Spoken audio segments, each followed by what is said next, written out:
नमस्कार। मंच पर बैठे सारे नेतागण को मेरा नमस्कार है और यहाँ पे आई माताएं, बहनें और भारी संख्या में जो लोग उमड़े हैं वो दिखाता है राजन विचारे जी के विचारों से ये लोग सब सहमत हैं, उनके साथ खड़े हैं और उनके साथ कंधे से कंधा लगा के ये लड़ाई लड़ रहे हैं। तो आप सभी को मेरा प्रणाम है।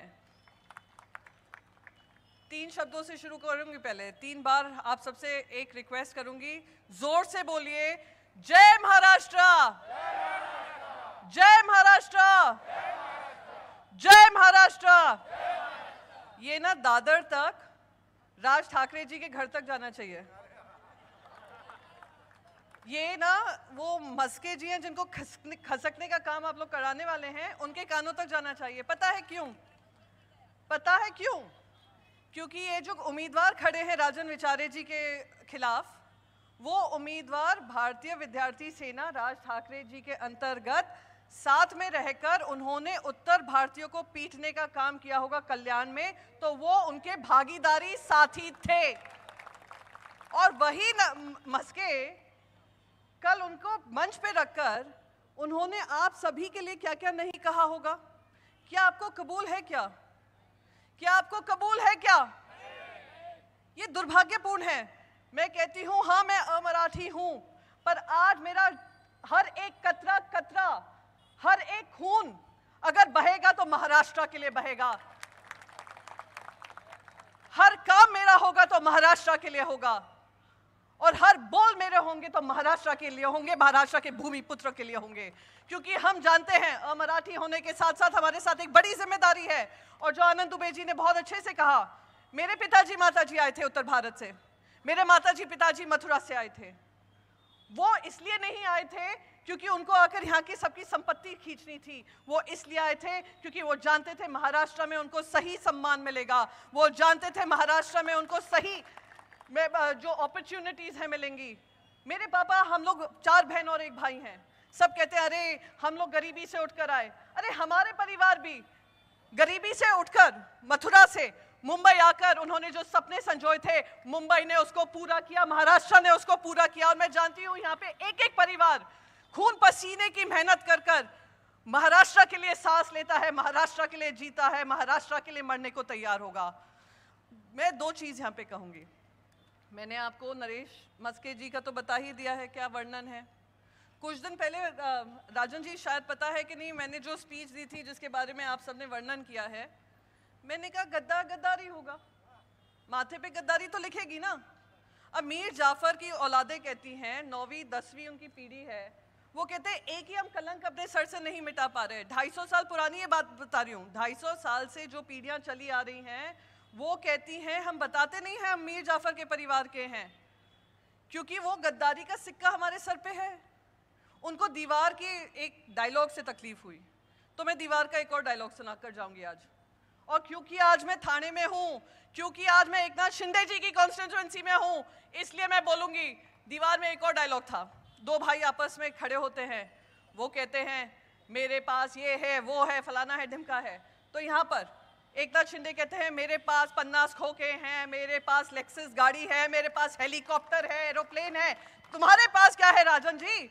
तो राजन जी कहते हैं मेरे पास बाला साहेब ठाकरे जी के विचार हैं, मेरे पास धर्मवीर आनंद दीघे की शिक्षा है, और सबसे महत्वपूर्ण मेरे पास जनता का अपार आशीर्वाद है। जाइए इस डायलॉग को भी जाकर रोइए, हर चैनल पे जाकर बोलिए, मैं बोलूंगी और मुझे बोलने से कोई नहीं रोकेगा। क्योंकि जो गद्दार है वो गद्दार है और गद्दार को हराने की जिम्मेदारी आप सभी की है। मैं एक और चीज कहूंगी जो बहुत अच्छे से मनोज जी आपने कहा कि यहाँ पर पीएम से ज्यादा झूठ तो सीएम बोलते हैं, और वो भी जो सीएम है चुनकर नहीं आए सीएम हैं, वो तो गद्दारी से चुनकर बने हुए चीफ मिनिस्टर हैं। सुप्रीम कोर्ट ने भी यही कहा, उन्होंने भी यही हवाला दिया कि ये जो बैठे हुए हैं अपने पद पे वो गैर संवैधानिक पे है।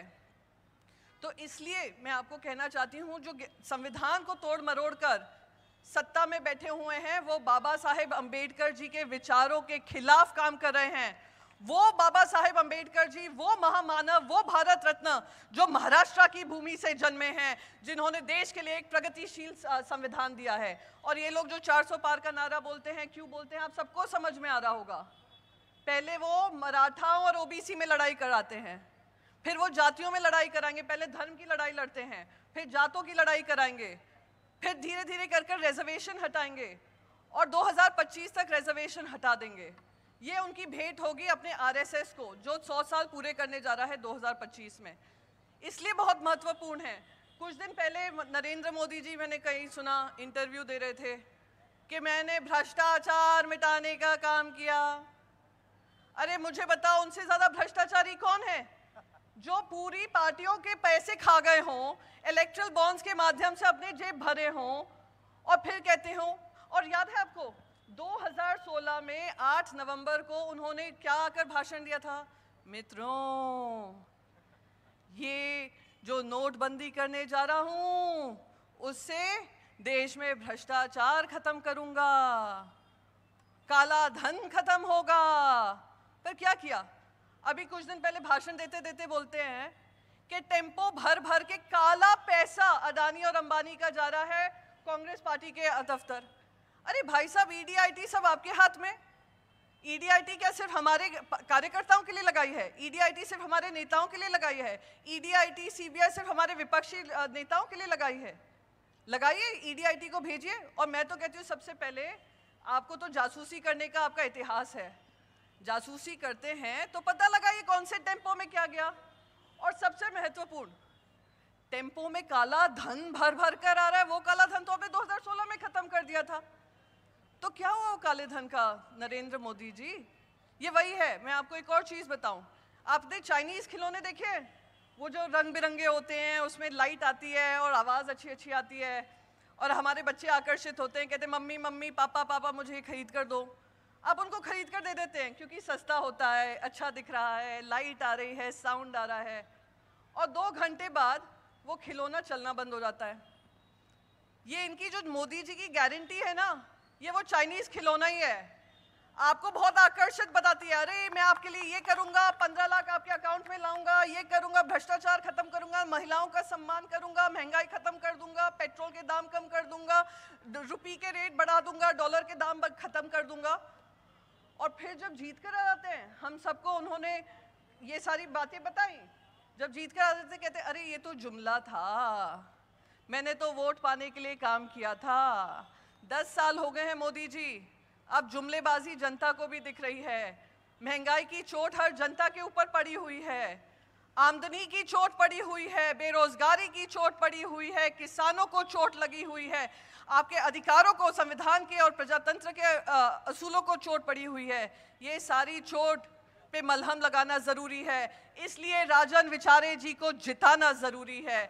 मैं थाने वासियों से कहूँगी, यही एक केंद्र बिंदु था जहाँ से गद्दारी शुरू हुई। हम इस गद्दारी का हिस्सा ना बने, हम इन गद्दारों के साथ खड़े हुए ना दिखें। हमें राजन विचारे जी को जिताना है। ये धर्म की लड़ाई है, ये सत्य की लड़ाई है, ये न्याय की लड़ाई है, और थानेवासी ही उनको सत्य, न्याय और धर्म का पाठ सिखाएंगे। 20 तारीख को मुझे आप सबसे उम्मीद है।